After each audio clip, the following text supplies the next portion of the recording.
Hey, what's going on, everybody? Appreciate you stopping by and welcome to Modern Exodus.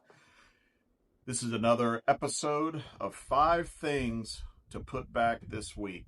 And in case you're new here, on a weekly basis, I showcase and recommend 5 things, basically to try to generate some ideas of food items that you can put back to build and to stack a food storage program. So I'm going to share the 5 things for this week. I'm not necessarily saying it has to be exactly this variety of food or this particular brand. You get what you want. I recently had some people comment that, some of the stuff that I was showing might have had preservatives and they weren't the healthiest things in the world. Hey, you know what? Get what you want.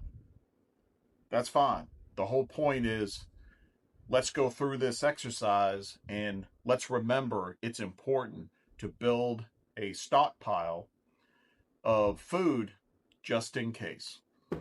Maybe at the end of this, we'll talk about different things that could happen where you might have to rely on what you put back. So, first thing, this is one of my favorites. This is honey carrots.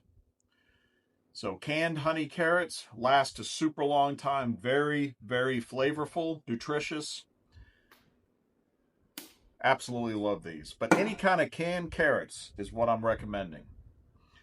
Definitely helps add some flavor and some color to a variety of meals out there. Next up, this is canned tomatoes.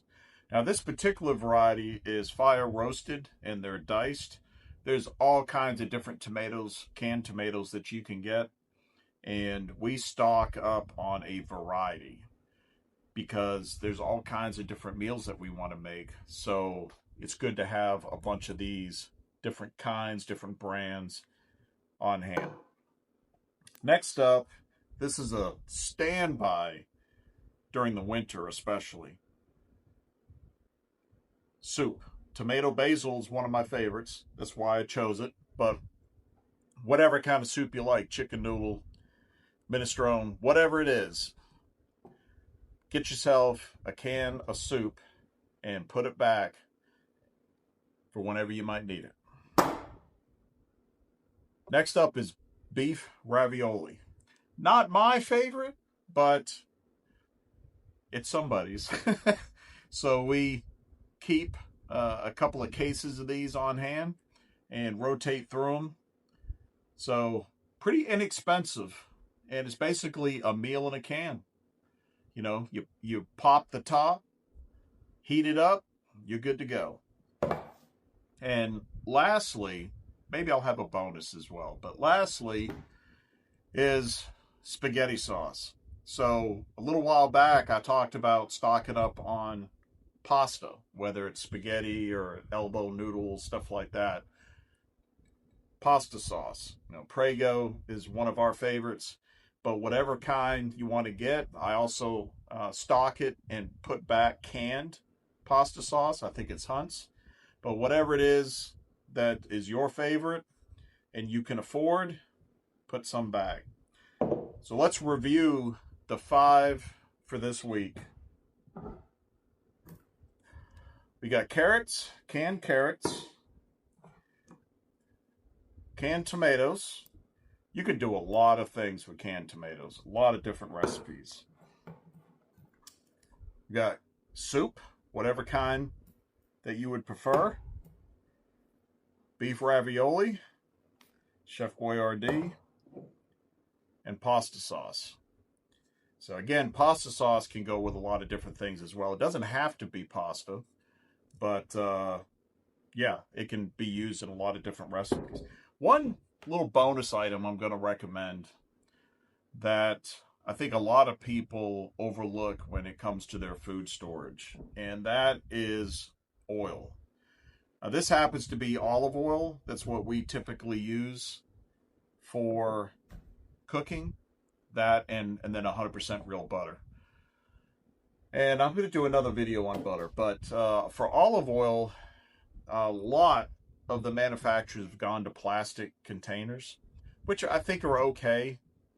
if you're going to, throw it in the refrigerator, or it's just going to sit in your cabinet for a short amount of time. But for longer term storage, I highly recommend glass. And some manufacturers use metal containers. That's good as well. But cooking oil, in particular olive oil or something that's a little more healthy rather than vegetable oil, would be a good thing to put back. So this was kind of a bonus item. And I mentioned earlier, what are the reasons why somebody should have a food storage program? If you're watching this video, you probably already know. Yeah, you're somebody that's already like-minded when it comes to preparedness. But there's a variety of things that can happen where people cannot access a grocery store or access the funds which to purchase food.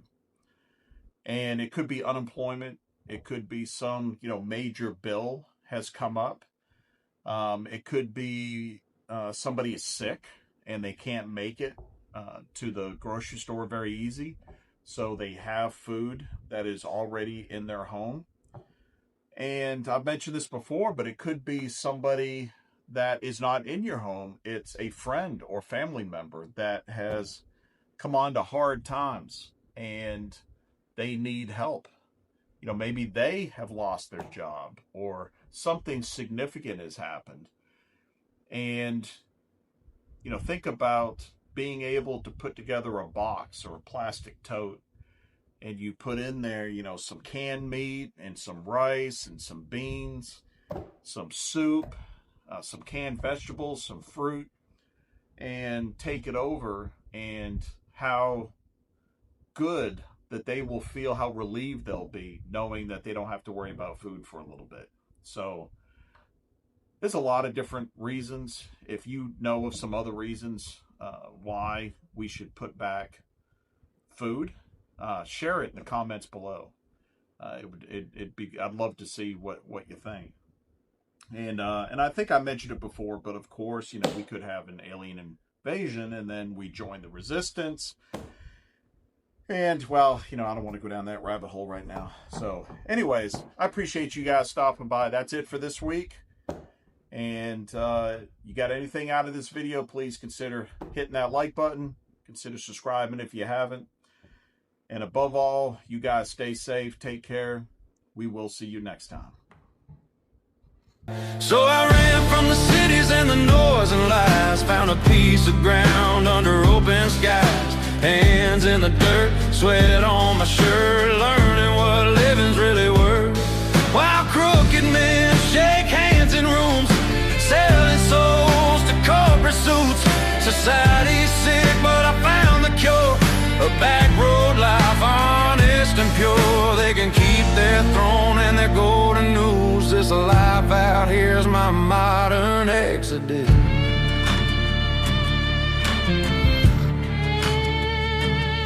I traded screens for a sunrise, callous palms, blisters, pride, planted seeds where hope was.